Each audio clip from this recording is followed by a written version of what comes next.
منى وندى إخوات متفوقين جدا في دراستهم، بقالهم شهر مخلصين امتحانات، والنهاردة ظهرت النتيجة. منى وندى نتيجتهم كانت امتياز، والفرحة ما كانتش سايعاهم. بابا وماما قرروا يحتفلوا بنتيجة منى وندى، والحقيقة هما يستحقوا الاحتفال. بابا وماما جهزوا ليوم مميز يتجمعوا فيه ويقضوا وقت لذيذ مع بعض، وكل فرد من العيلة الجميلة بتاعتنا جاب لندى ومنى هدية. حقيقي اليوم كان جميل جدا. ندى ومنى قبل ما يناموا حبوا يسجلوا أحداث اليوم في دفتر يومياتهم. ندى كتبت: أحلى حاجة حصلت النهاردة الوقت الجميل اللي قضيناه مع بعض. أنا بحب عيلتي جدا، ربنا ما يحرمنيش منهم أبدا. ومنى كتبت: الهدايا اللي جات لي النهاردة حسستني قد إيه أنا مهمة عندهم، وشفت فيها حبهم ليا. بتعرف كام لغة؟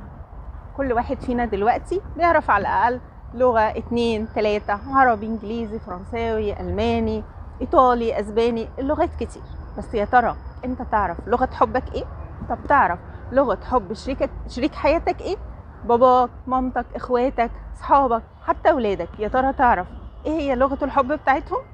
جوه كل واحد فينا 5 لغات للحب، بس في لغة منهم هي اللي بتبقى سايدة شوية، هي دي اللي بيعبر بيها عن حبه وبيستقبل بيها وبيفهم بيها الحب.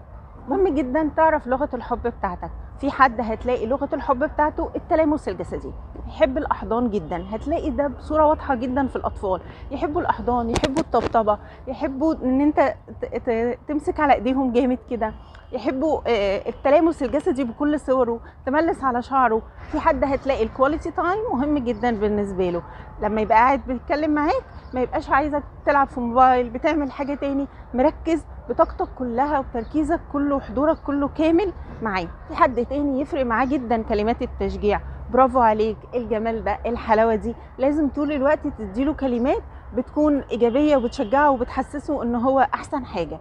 في حد تاني لغه الحب بتاعته تقديم الخدمات، لو ساعدته في مهمه هو بيقوم بيها، عملت له كوبايه شاي وقاعد بيذاكر، يبقى سعيد جدا ومبسوط.